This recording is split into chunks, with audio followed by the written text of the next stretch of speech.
All right, folks, I have a car here that for the price is going to be a fantastic deal. And what I would say this car is best for, this would be a fantastic commuter slash beater car for the winter. That's what this car really is. We'll start her up for you, and I'll tell you what it is. This is a 2003 Saturn Ion. I believe it's Group 1, or however the hell they did that. Because it has roll-up windows and stuff like that. This is a high mileage vehicle. It has, as you can see, 205,347 miles. But you can also notice there are none of those annoying check engine lights on. This car actually runs really, really well.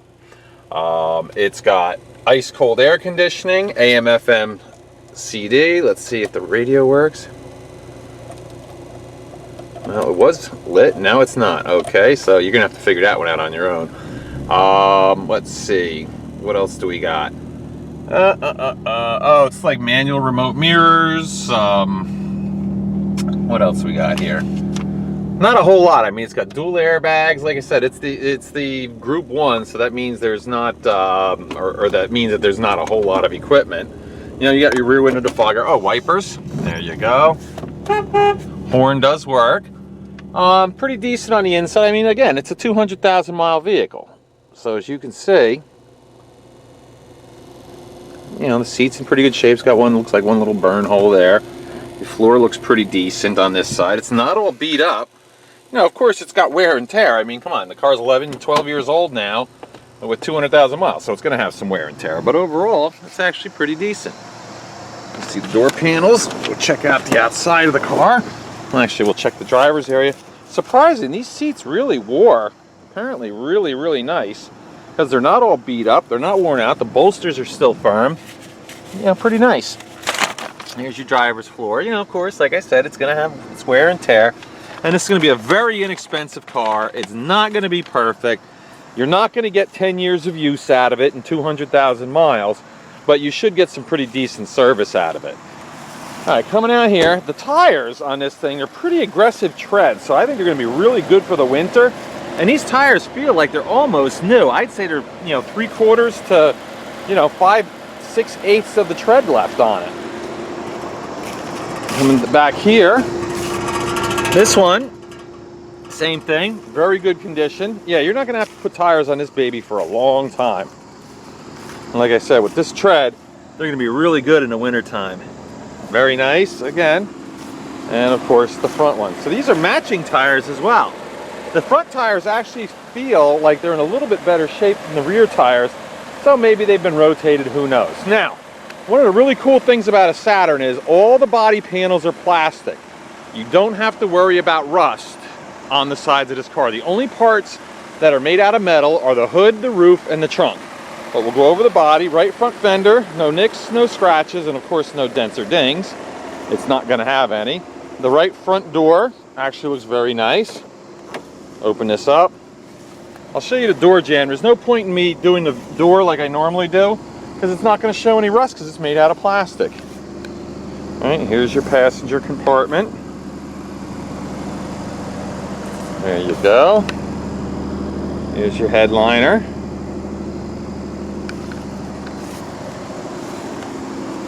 All right, right rear door, no nicks, some scratches down here, as you can see, but overall, pretty nice. This is actually a pretty decent looking car. All right, it's got some, you know, little wear marks, scratches and whatnot, but nothing major. There's your back seat, looks to be in pretty decent condition. It's got some slight staining, as a lot of them are. Here's your door jamb. And again, no point showing you the door frame. Here's your roof, and I'm going to show this to you guys once we get out in the sun too.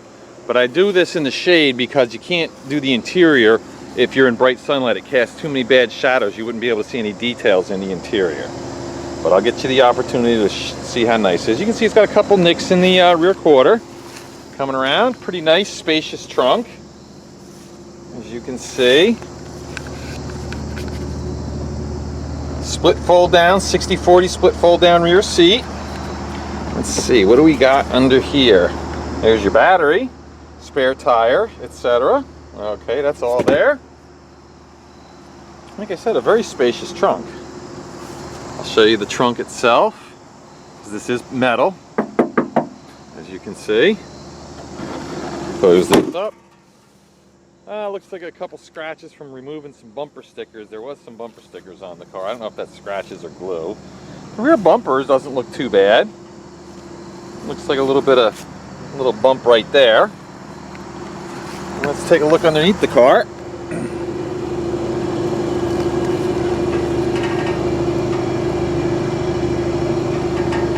There you go. All right, trunk deck lid looks like, you know, somebody's put some luggage on it. Does have some scratches in it. And of course, down the side of the car it looks perfect because, well, black always looks good when it's clean. And it's also plastic. As you can see, the left rear quarter panel looks very nice. Come up here, see the hood. All right, left rear door. Minor scratches, but again, it's very reflective, as you can see. Another problem with it being out in the sun. Here's your door jamb.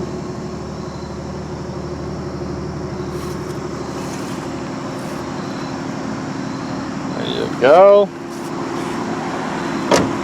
Let's see, driver's door. Looks like no nicks, no dings, no scratches.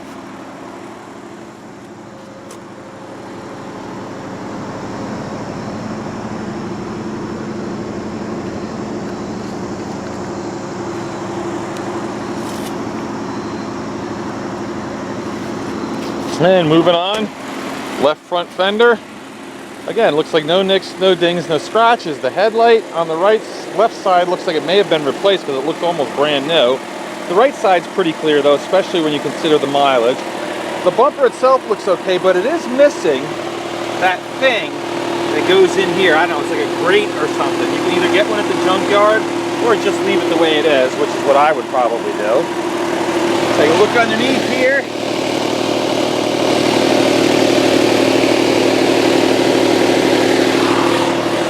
And of course, the heart and soul of any vehicle is the engine and transmission, naturally. You see the car's sweating a little bit. That's from the air conditioner, so that's a good sign, actually. Let me rev this baby up for you.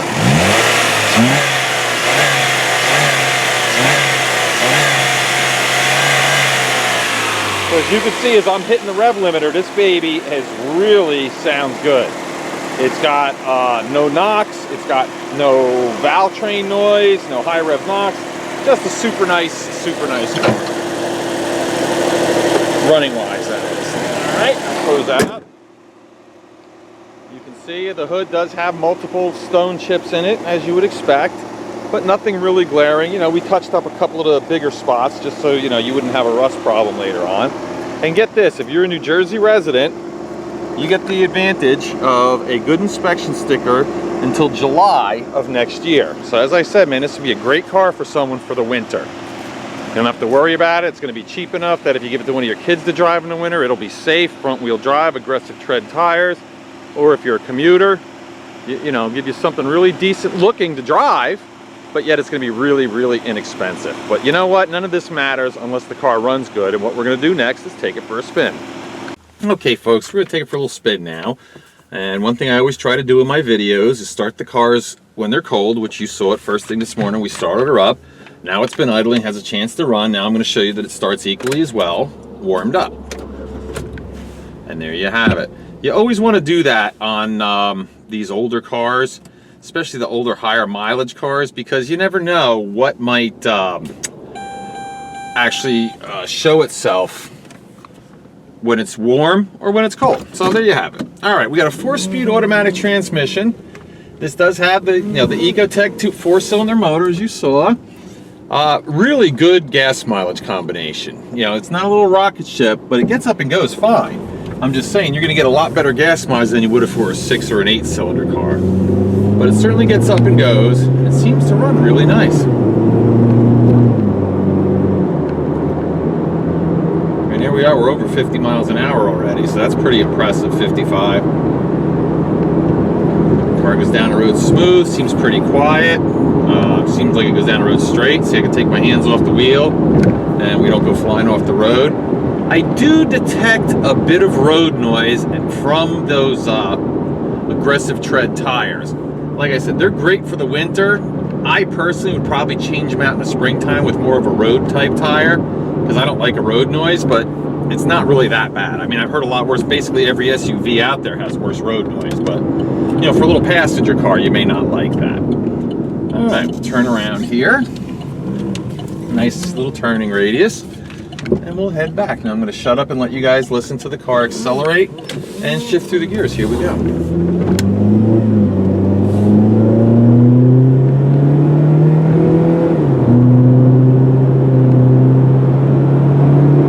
I wasn't even full throttle and we're over 60 miles an hour. So as you can see, it does get up and go. It does seem pretty darn nice. I'm going to do a brake test for you, and really all that's going to be is I'm going to pull into the vacant lot across the street from my place.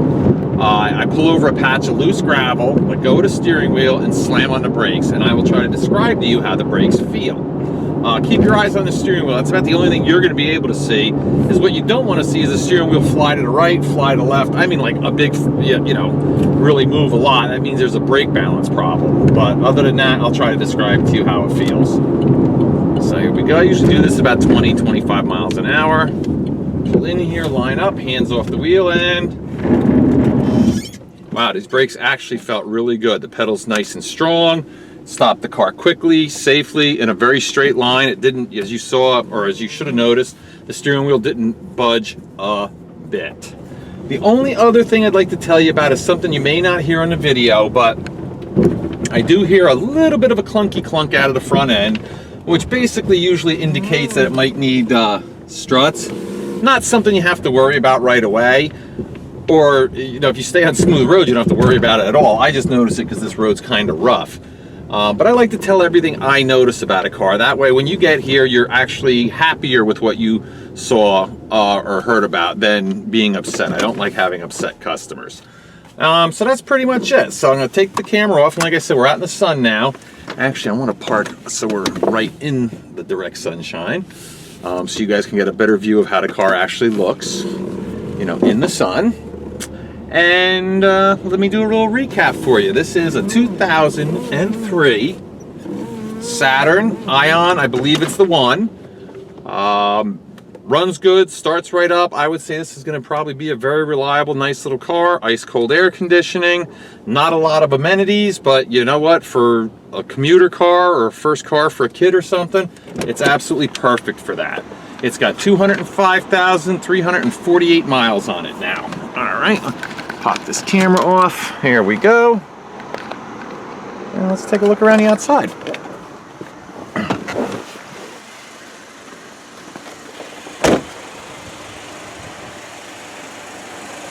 All right, back up. And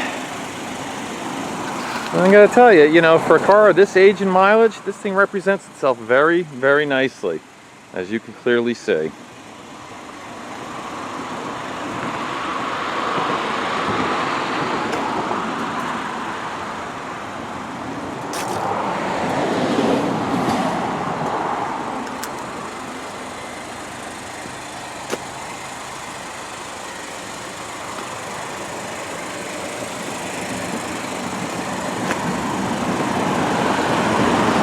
All right, folks, there you have it. If you need a reliable, very inexpensive, economical little car for the winter, or for, you know, new driver, whatever, a commuter car, this would be a perfect one for you. Thanks.